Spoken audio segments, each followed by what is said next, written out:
Welcome back. I hope that you have all done something creative today. If not, do something while watching the video. Today, we're gonna be making paper mache. I previously made a paper mache moon to put on my wall, and I thought it was looking lonely. So I'm gonna make a sun to put on the other side of my wall. Paper mache is so overlooked. I forgot it existed until like 3 months ago when I made the moon. Petition 2025, bring back paper mache.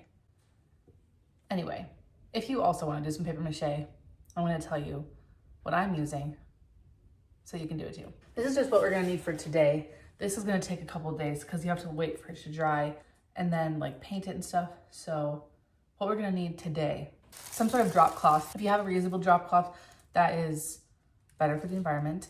These were bags we were given, like, I don't know, from the grocery store or whatever, so I'm reusing them. You're also gonna need glue.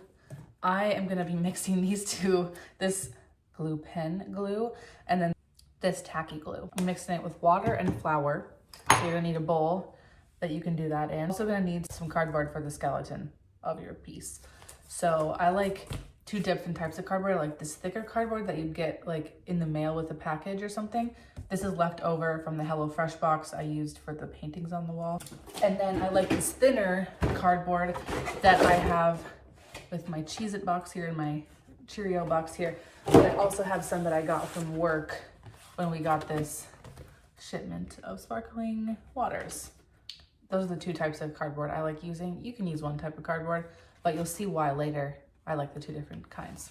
Other thing you're gonna need is something to stand the piece up and elevate it over your drop cloth so that it's not sitting flat on the counter. So I use these mugs.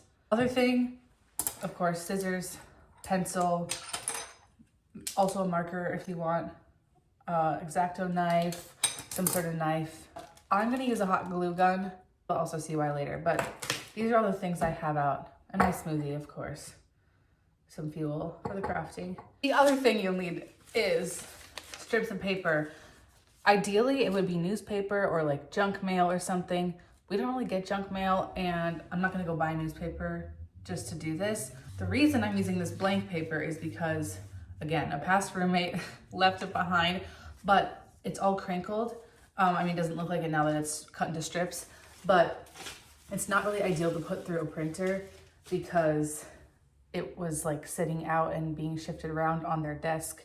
I figured I could just use it for this, but ideally it would be strips of something that would otherwise be going in the recycling. All right, so you're gonna take your thick cardboard, the one from the box that you got in the mail or something, and you're going to cut out whatever shape you want on the wall. So I'm gonna be doing a sun. So this piece is my biggest piece. I'm gonna cut out a circle, and then with all these odds and ends of the thicker pieces, I'm gonna cut out the sun rays, and I'll see you back when I'm gonna attach them together. Scratch that. After I've cut the base shape, before I go any further, because I forgot to do this last time when I did the moon, I'm gonna cut a hole in it so I can hang it on the wall. And that's what I'm using this knife for. So if you don't have an X-Acto knife, that's okay, but it's just easier. All right, so I've cut a triangle hole because when you hang it on the wall, you don't want it to turn or whatever. Last time I cut this triangle way too small because I put the paper mache in it and stuff so that there wasn't any holes into the project. But when the paper mache goes over the edges, you know, it makes the hole smaller, obviously. So I probably even will make it a little bigger than this. Okay, I realized that I didn't center the triangle, so I put more in there so I could put like 2 nails or just one in the one that's centered. Okay, here's what I have laid out so far. Now I'm gonna make these bits flush with the side of the circle and then draw on my pattern so I know what to cut. Okay, so the shape is there. I taped these things here just for temporary attachment. Now I'm gonna sketch out where I want the face on the sun. When we mapped out the face, then we're gonna hot glue support sections on all the little sun rays so they stay on the main body. And I saved little pieces of scrap from when I cut the sun rays for that purpose. But we want to sketch the face first.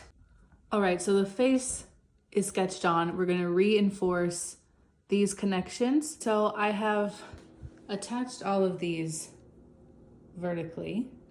It's accomplishing two things at the same time. One is attaching the rays to the main body circle, but also it's making it so that when I lay the paper mache over it, it's creating a little bit of shape to the point. All right, so I've taken the thinner cardboard and I've torn off the sharper edges from it. This one, I cut out the lines that were in it for a different project I did. It's actually better if you rip it rather than cut it. So now when you have your pieces like this, you're gonna crumple them, or do your best to crumple them, and uncrumple it, and then go back the other way. Just try and make it as malleable as possible. Now that we glued cardboard perpendicular to the base for the sun rays, we're gonna cut the shapes that we need out of the thick cardboard still for the face. So I'm gonna cut kind of curved shapes to glue on the eyebrows, a little bumped for the nose, and then just raised bumps for the cheek and the chin. It does not have to look pretty, just the general shape. I've done these vertical pieces of cardboard. And now we're gonna grab our crumpled up cardboard. We're really in the trust the process stage of things. So I'm gonna grab my crumpled up cardboard and I'm gonna lay it over this map of the drawing I have now with the vertical pieces of cardboard. Okay, so this is gonna be by far the most annoying part of this whole thing. This is the part I'm the least excited for. So I'm putting hot glue on the tips of these, and then I'm gonna take my crumpled up bit here and hold it on this hot glue until it dries. I'm gonna be waiting here for a second. Okay, I've attached two pieces. Now I'm gonna kind of manipulate this over the pieces of cardboard that I made and try and create kind of folds where I want them to be, test out what I think looks nice. These first strips are just gonna be rough drafts. This is how I want it to look. Kind of crease the paper. You don't want any harsh creases because the paper mache really won't be able to soften those out unless you put lots and lots of layers on there, which is annoying. Okay, so now that that's kind of done, I'm gonna take this and I'm gonna put hot glue on top of all these pieces of cardboard here. And again, hold it until it dries. Another reason why this part is so annoying is because the hot glue like rolls off the top of the cardboard because it's such a thin space. The nice thing about using the thicker cardboard is the corrugation makes it a little easier for the hot glue to stay, but it's still annoying. Okay, so I've done that to both sides now, glued it down. I'm gonna do some in the middle. I'm gonna finish off the chin and then cover up this space here, because at the end I want it reaching all of these points, because most of the texture that you see, you're gonna see in paper mache unless you do so many layers. I don't wanna do that many layers of paper mache. We've glued all of this lovely cardboard so that it has a little more of a face. This is really when we're getting into the trust the process phase because it does not look pretty. But now we get to do paper mache. I have some water, I have some flour, and then I'm gonna be putting this glue in here. Last time I used knockoff Elmer's glue. It's very similar to Elmer's glue. When I bought the knockoff Elmer's glue from the dollar store last time, it came with these and it seems like it would work too. So I'm gonna try it, we'll see. I have my glue, flour, water mixture, and it is time for the paper mache. It's all done. I'll give you a top view in a sec because you can't really see it from here, but last time I did this, I thought that I was gonna do the paper mache with paper towel because I wanted it to be more like malleable, but I forgot that when you put paper towel, especially $1 paper towel that you got from the dollar store, in liquid, it disintegrates. So I have this roll still from last time I've just been using for my crafting and stuff, and I'm thinking that I'm gonna lay this over over this and then paint on the rest of this glue mixture with a paintbrush, because I'll show you in a second, but when you look up close, there's still kind of sharp edges from the paper. And with the moon that I did, the paint kind of sunk into that, so you can still kind of see the lines. Now with the moon, the shape of it didn't have all these points, so I was able to disguise the lines a lot better. But because there's so many points on this thing, it's really hard to disguise them. So I'm hoping that this will help. So here's it before the paper towel. And as you can see, there's these kind of sharp lines here. So I'm hoping that the paper towel will fix that, but we will see. All right, so what I'm doing is I'm ripping the harsh edges off the paper towel, and I can use these for the points where you won't see the harsh edges. And I'm laying it down like that, dry, and then taking this paintbrush. This is my designated glue paintbrush I use for collaging and everything. And then just start at the edge. And like that, just paint it on. Can you see the difference between where I put paper towel and where I did not put paper towel? I'm really glad that I'm doing this on the sun and not on the moon, because it makes the sun look almost fuzzy, which I think is kind of cute and warm. All right, it is all covered in paper towel now. It's upside down right now, so the eyebrows are right here. Very excited with how it's turning out. Now I'm gonna wait overnight for it to dry, and then I have work and some plans tomorrow, but after those plans, I'm gonna come back, flip it over, and do the back side. Just a very light coat, just so that it doesn't look so messy on the back. So for day one, it took 4 hours and 40 minutes, roughly. Okay, I let it dry overnight. Look how beautiful it is. I'm obsessed with it. So happy with how it's turning out. So I'm gonna quick try and do the back layer before I have to run off somewhere in about an hour. And then hopefully it'll be dry when I get back and I can start painting the front today. But that's wishful thinking. So let's just start with the back. Now I'm gonna go around, and there's all these little places that didn't quite lay flat yesterday. Since I was doing it, I couldn't see that there were all these areas that are rough. So I'm gonna go cut off, maybe not that one, but like these standy up bits. And then I'm gonna just cover it with one layer of paper mache, just to have it clean on the back.